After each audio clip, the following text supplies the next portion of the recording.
Let me hand you over now. Give a big round of applause for David Boote.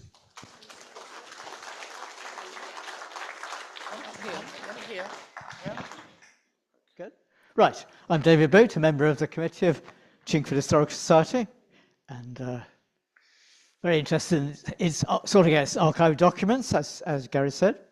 So the Royal Forest Hotel, I've been aware of it ever since I've been in the borough, sort of right at the top of the borough, right at the very edge of Epping Forest. Not been a particular frequenter of its facilities inside, but last year it changed hands. It was in part of a big brewery come hospitality conglomerate, and they passed it on to a new company, Hartwood Collection. So Morna Daniels have been working on the history of the Royal Forest Hotel and have accumulated a lot of wonderful material of yes, all right, of about the hotel, and we had quite a lot of images of it. So we thought that we could put a booklet together, and we managed to get one together for Hartwood Collection to give out to people who attended a grand reopening ceremony. And the idea was to reprint the book for you to purchase. And of course, the deadline was this evening, my talk. And because of circumstances beyond our control, as the saying goes, it didn't happen, which I'm really upset about. But there we are. You'll just have to believe me that when you get it, Morna's research is really worth reading. Because I'm not going to, this evening, I'm not going to repeat what's in Morna's book. You'll have to get that to read what she's done. I'm going to take a bit of an independent view of, slightly overlapping, of what's in the book, but a slightly independent one. And there's the book as it was handed out to guests of Hartwood Collection, and we're trying to get something of equal value for everybody to have now. Right, and the history of, the appearance of the building in its early years, I think was really special. No, that's going the wrong way. Right. Right. Let's go that way. Yep, right. Have that. Right, there's Morna holding the book containing all her research. Right. So this is one of the images which I'm going to show you, a succession of images of, it was originally the Forest Hotel. It got its royal quite quickly because Queen Victoria paid a visit to declare Epping Forest open to the public, courtesy of action by the City of London. And the hotel then, henceforward, called itself the Royal Forest Hotel. So you can see there, it's really in three different bits. On the right-hand side, the tallest bit, 4 stories. There's a middle bit of 3 stories. And then the left bit, which you'll see better in other photos, is 2 stories over a basement underneath it, cut into the hill. Around the, just under the eaves are decorative woodwork called barge boards, and that was a speciality of Edmund Egan and can be seen in Lopping Hall and various other places in Loughton. Right, there's a drawing, already the Royal in that drawing, but this time you can see this end of the hotel, and you can see that there's sort of 2 grand stories on the left-hand side, and that's where the grand dining hall was, and I think that became known as the Connaught Room because there are portraits of the Duke of Connaught inside it. There is the cover of an early guide to the hotel and its tours that you could take. Coach horse-drawn carriage tours of Epping Forest would come from the station, stop at the hotel and go around the forest and back to the hotel for refreshments.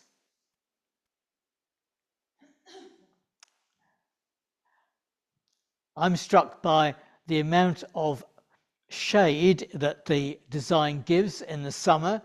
So you can see there's a veranda around the outside, all overshadowed by a first floor balcony and deep recesses for the doors. And in winter, that would have protected people coming in and out from the worst of the winter weather as well.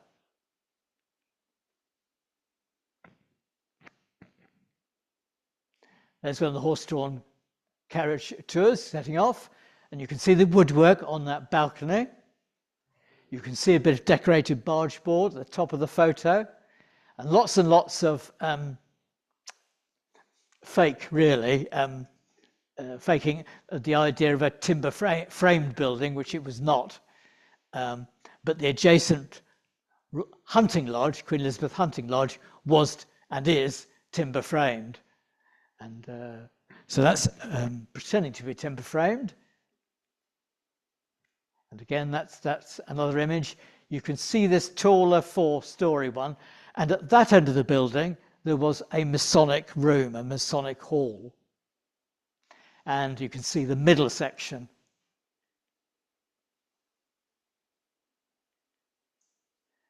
Right, there we are. There it is again. There it's showing some Edwardian buses in front. And on the right-hand side are the stables and coach house, which have become the View Visitor Centre for Epping Forest. Right. Ooh. Right. Now, I showed you the cover of a guide, and that's got a description, a word description of the interior. Sadly, we've only got one drawing of a room inside and its original decor, and no photos and no floor plan. So we're really reliant on the word descriptions. So there was an entrance where you could get a cold meal, tea and coffee, and there were also separate entrances for what we would call takeaways, and which they call refreshment counters. And even the refreshment counter rooms were had enamelled landscape paintings as decorations in.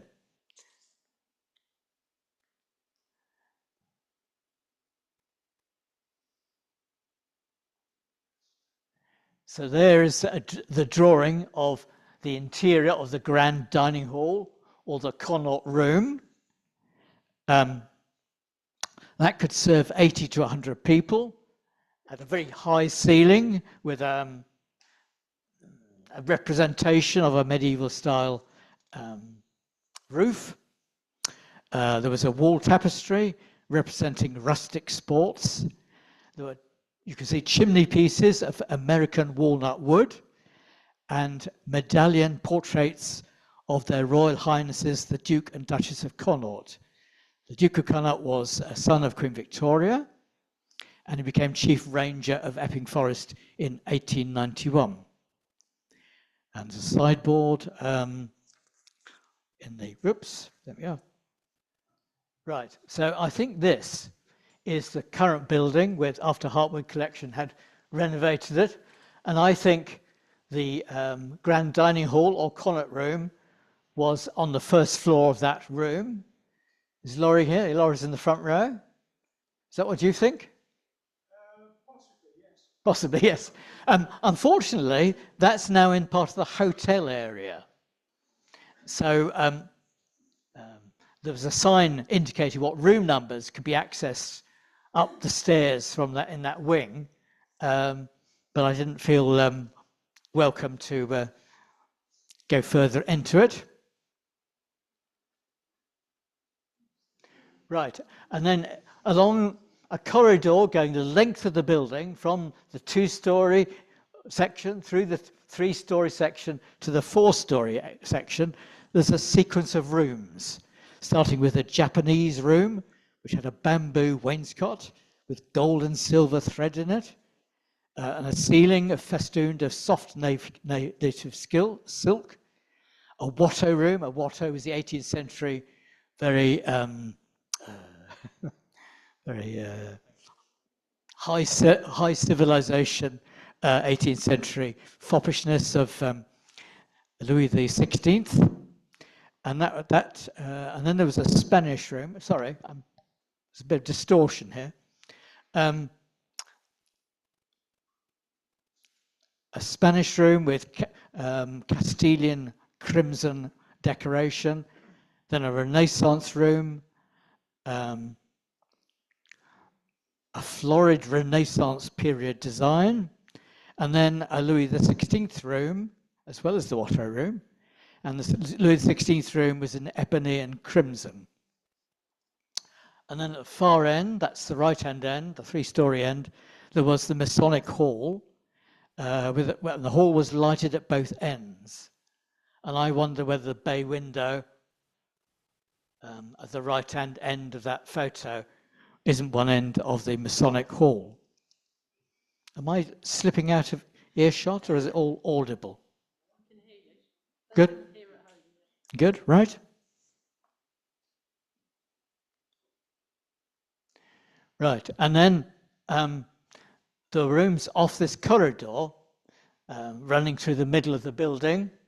So this side we're looking from the garden, from the back as we think of it, from the car park as we now think of it. So you can see the original four-story wing at that end. And then at this end, at the hotel, that's the other end of the Elizabethan room, I believe, with wonderful, huge Elizabethan-style windows and leaded glass.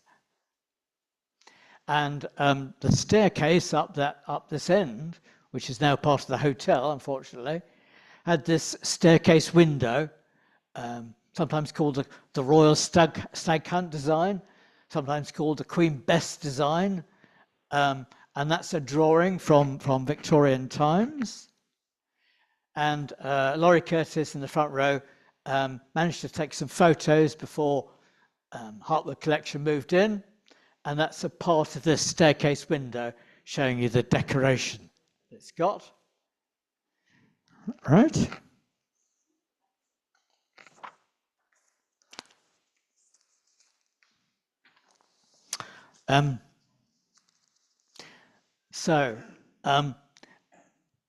The write-up and from the original period says the kitchens were separate, and I think that's to reassure patrons that their hotel will not be burnt down by a fire start in the kitchen. So I think that's why they're boasting about a separate kitchen. And I imagine it's one of the two buildings, either the white building or the brick building, that we can see on that back wing there in the photo. You now look at a seating area for the Hartwood Collection Royal Forest Hotel with views of the forest, Chingford Plain on this side of the photo. All the furniture was done by Maple & Co., a big firm which was still in business when I was younger, in Tottenham Court Road.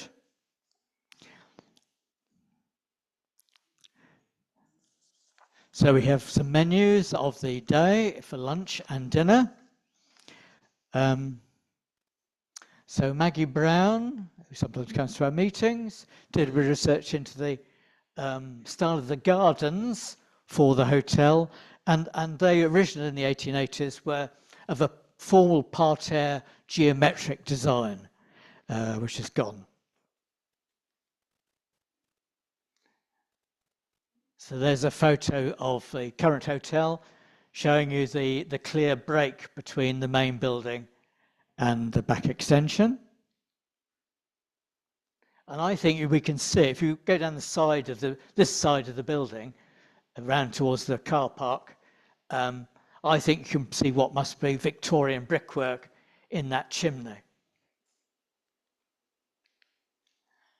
And there's this is the end of the hotel, and that shows you that basement cellar running from that end of the building. And you can see the kitchen extension with a pyramidal type roof.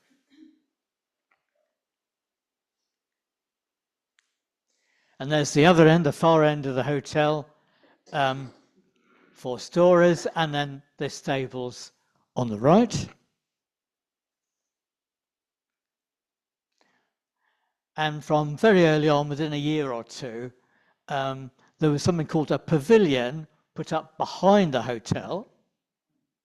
And you can see it was a kind of slightly sturdier than a tent, marquee tent.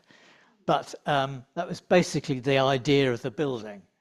So it was a marquee-inspired space, and that allowed them to have big crowds of hundreds of people, 500 adults, or 600 or 700 children could be accommodated in that pavilion.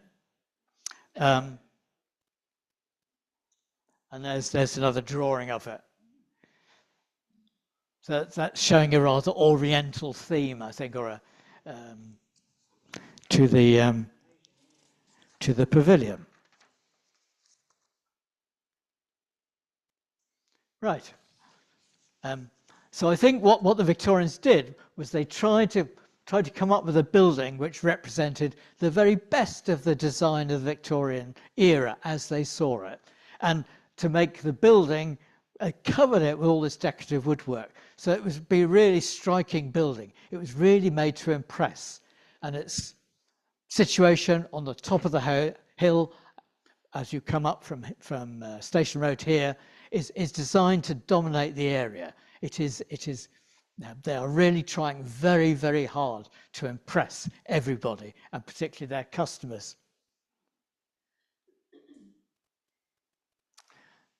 So by 1887, there was a more permanent pavilion, and you can see that in an aerial photograph a bit later than 1887. But you can see the design, which is kind of octagonal or something. I can't count the sides. And you can see in the main building the Elizabethan room end of the hotel, which is where the dining hall was. So the dining hall was closest to the kitchens, which makes sense. And you can see a map on the left-hand side, which shows you this pavilion extending out the back, as you can see it in the photo.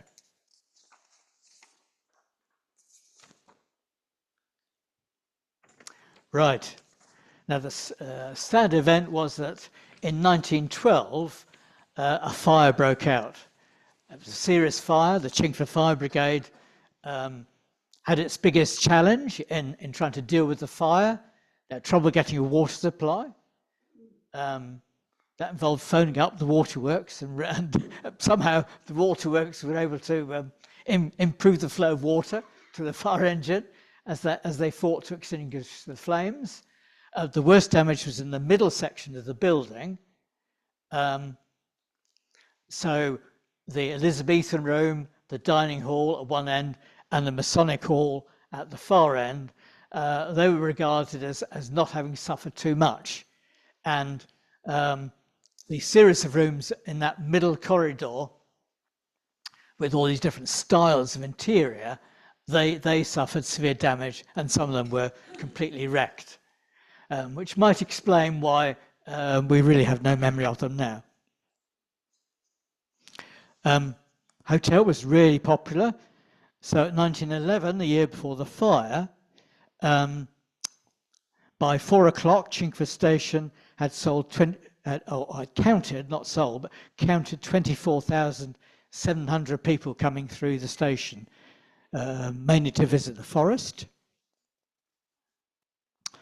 And in 1911, they're saying Epping Forest is no longer the mecca of the London coster. That's the London street veg seller. Ari and Ariet have turned to the delights of Southend. There's a slight social snobbery, I think, in this description. And they were boasting, certainly the writer in 1911 was boasting, of an almost entirely middle-class respectability. The young shopman and clerk, the factory girl and prettily dressed shop assistants were the sweethearts who were seeking the shady places. And the overworked, overtaxed suburban householder was the father of the little family that played hide and seek among the bushes and paddled in the Connaught waters. So during this period, as you will find in Morna's book, the hotel was changed owners a number of times. So I think it's something a bit unsound in its economics. It does survive, but it's clearly got problems that lead it to change hands. It goes through the hands of Lyons tea houses, which I remember, Lyons corner houses when I was young, very common in central London and in the inner London suburbs. And for a brief period, they were the owners of the Royal Forest Hotel, but it doesn't seem to have lasted. Right, a bit more showing you some of the fire damage. And there you see the top story, the middle section is gone. Right, now I've always thought that the Royal Forest Hotel was rebuilt after the fire of 1912, and I've seen other people say that. This is an aerial photo of 1928, and our chair, Gary Stone, has pointed out that here in 1928, the Royal Forest Hotel looks very similar to what it did when it was first built. 2 stories this end, 4 stories the other end, 3 stories in the middle. Clearly, it was rebuilt after the 1912 fire, very similarly to what it was before. And there is no clear record of when it changed to the form it now has, which is a consistent 3 stories, and a lot of the decorative woodwork, which so impresses me in old photos, has disappeared. Again, another photo of 1928 from the air. You can see some buses where the drivers have to sit in an open cab.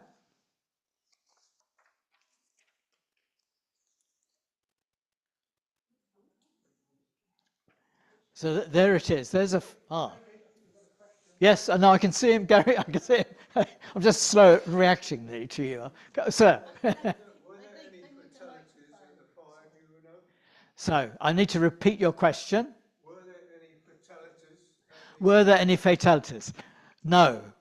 The reason I asked is because when I was a boy, I was told if you went up in the evening, you saw a lady in a white gown in the top. Yes. How many in this room believe in ghosts?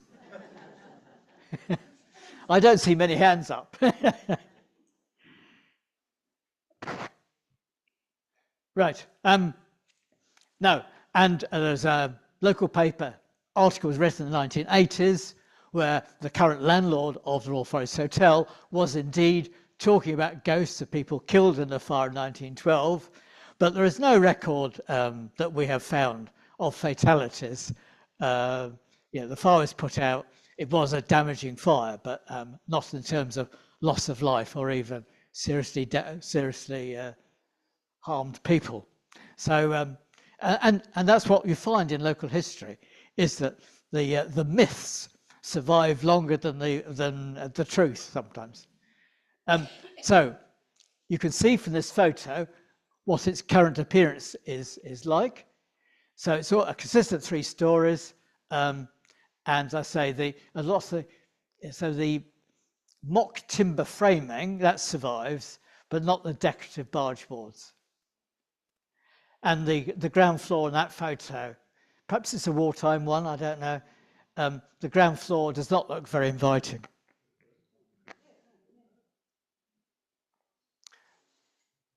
There we are, another photo of buses in front. This time the driver managed to sit in his own glass cab. And that shows, I think, the building rebuilt. So we do have a record of some building work having been completed in 1933. And I think that's probably the likely rebuild. But I've heard no explanation as to why the design of the building was changed.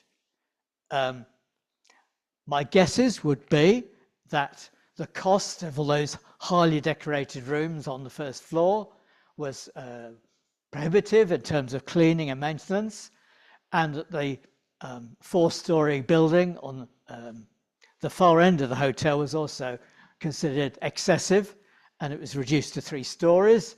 But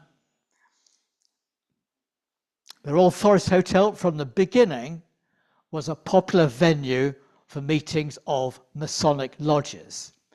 And Freemasonry back in the Victorian times was not secretive. That it boasted of its activities. It was very proud of its existence. So you have to think of a Freemasonry which is much more visible to the community. In 1928, the present Masonic building was done at this end of Station Road, and that shows that Freemasons had their own premises and no longer needed to use the facilities of the Royal Forest Hotel. And I think that must have been quite a substantial loss of business for the hotel. And I think as the Chingford turned from countryside to town, as it did the late 1920s and the 1930s, then I think you've got a much more local custom to attract, and I think it was aiming itself not at the social elite, the bourgeoisie of Victorian times. I think they're aiming at the middle class who are buying houses in Chingford. That's what I think, Brian. That's all guesswork because I've yet to see that written up.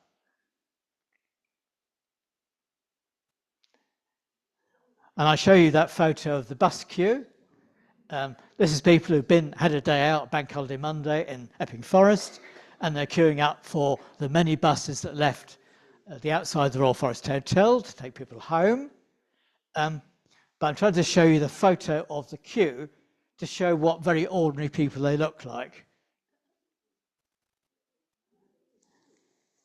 After the Second World War, the Royal Forest Hotel had a new era based on dancing, and the pavilion at the back, which has been there since 1887 at least, that's got a sprung floor designed for proper ballroom dancing.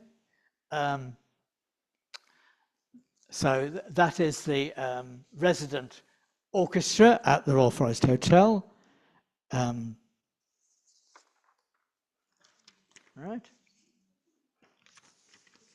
I think it's Will de Bar. I think that's the orchestra's name.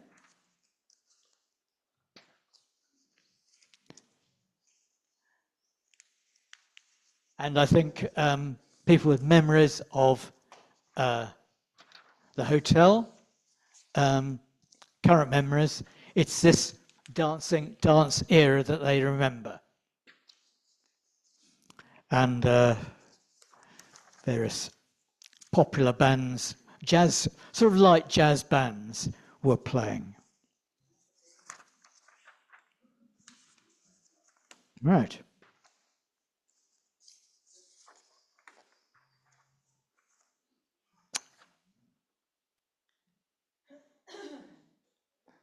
So Gary, on a previous meeting, invited memories of the Royal Forest Hotel, and Peter Reid, who's a very good supporter of Chingford Historical Society, he remembered almost mods and rockers, or the earlier era of teddy boys gathering on Saturday evenings in the Royal Forest Hotel. And the Royal Forest Hotel had a rival, in a way, for such youth gatherings, and that was the Cook's Ferry pub, which was by the Lee Valley Viaduct that Gary showed you a photo of at the start of this evening's talk. And there is Peter's membership card. It's called Cook's Jazz Club. Peter lives in the Yardley Hill area, and he remembers going to the Royal Forest for rock and roll on Saturday evenings and jazz on Sunday evenings. Right. What's the time? 10 past, right. Can I ask ask for questions? Right, has anybody got a question about the Royal Forest Hotel? Yes, sir, Gary. One moment, please, sir. I must bring the microphone over because we have people online that want to hear these fantastic roving questions. microphone comes to you. Yeah, you said about the fire. Do we know what the cause of the fire was? I think it was reckoned to have started in a bedroom and maybe blamed on a servant or something, but I'm, I'm not sure I believe the rather vague explanations to why it caught fire. It's slightly suspicious, the number of changes of ownership it's having at this time. And I did wonder whether it wasn't Question here from an Dorothy. insurance fire. This is less a question, more an observation. But we used to go in the early 60s, we would go on was it Sunday night, up to the jazz club, which originally was in this, what was like a barn next door. It felt like a barn anyway. It was very dark. And so we would go there. And then when they refurbished one of the rooms at the front on the right-hand side, that had a proper dance floor. And we had the jazz club Inside the hotel? With your Monty Sunshines and your Chris Barbers and your Acker Bilks. Right. Well, some famous names there you mentioned. Very good. Okay, any more questions? It burnt down in beginning of the 60s, because I used to go to Cook's Jazz Club on Sunday, and it had a sprung floor and gas lighting. And apparently the gas lighting crashed to the floor and it all went up. Right. I mean, well, you've certainly added to my knowledge, because I was not aware that the pavilion burnt down, and that would explain why I've heard memories of the pavilion having a sprung floor, and later on, the sprung dance floor was inside the hotel and not in the pavilion. Any other questions for David, please? Any more recollections, memories? Here we go. One moment. Yeah. Someone on the Chingford committee who was privileged to be there for the refounding of the Royal Forest Hotel. My question is to do with David's report of the bomb. I think it was a massive bomb that drops on Chingford Plain. I think it was £1,000 or even 1,500. They went up to 2,000. And so, do you think they were trying to target the Royal Forest Hotel or the station during the Second World War in 1943, I think it was? Very hard to say what the target would have been. Bomb damage in the Second World War to the Royal Forest Hotel happened, but it was not major. Britain was trying to mislead the Germans in reporting of bomb damage to make them target the east side of London rather than the more important centre. So it's possible that it was really aimed at the Houses of Parliament, and misinformation caused the bomb to fall on Chingford Plain. The First World War, Zeppelin airships were following the River Lee and the reservoirs, which were impossible to conceal, and the Barking to Gospel Oak line, which is weaving its way through the housing of Walthamstow and Leighton and Forest Gate. And you can see that that's where that airship was following, with a number of bombs. And I have led a walk along the Gospel Oak to Barking line, pointing out a few houses which had to be rebuilt after the First World War. Of course, there is a bomb crater just along from Butler's Retreat as you go down Rangers Road on the left-hand side, and that was in fact a bomb from the Second World War. Any other questions? Oh, well done, Last the Rocket. Any more questions for? I just want to say something. Going back to this young lady's comment about the jazz club on a Sunday evening, it used to attract some of the really big traditional jazz band, Chris Barber, and people like that, brilliant. And if I remember correctly, you went down the steps and it was like an old, very old barn. Whether it was the old Connaught room, I don't know. But it was a very old, like a barn, probably very unsafe, I would think, at the time. But at one end, it used to have not a proper bar. It used to have rows of tables where guys would serve beer and whatever behind there. It was really, yeah. Lots of good memories. Any other questions, please? Anything online? One online. It's probably an impossible question to answer, but why couldn't the firemen who attended the big fire use water from the nearby pond? Well, they did indeed wish to use water from the pond, but the fire was such a scale that they really needed something which was a bit better than a pond to direct on the flames. Okay, any more questions? No, just to highlight once again, David's already done this, but we do have Morna's book, and it will be available next month. We've had problems with the people that are printing it, so if anyone would like to have a quick look at it this evening, then by all means do get in touch. It'll be around here, and if anyone would like to place some orders or forward orders, then you can do that as well. But David, I'd like to thank you for putting this together this evening. Please give David a big round of applause. Thank you.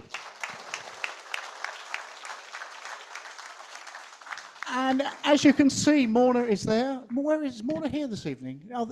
Is she here? Morna? No, she's not. But she came along back in December for the opening, and she was very well received, let's put it that way. We're going to take a break now. I'm watching. 10 to 15 watching. minutes for a coffee. Please do help yourself over there. She's watching online. She's watching online, Morna? Yes. You can see us, you can hear us. Yes. Fantastic.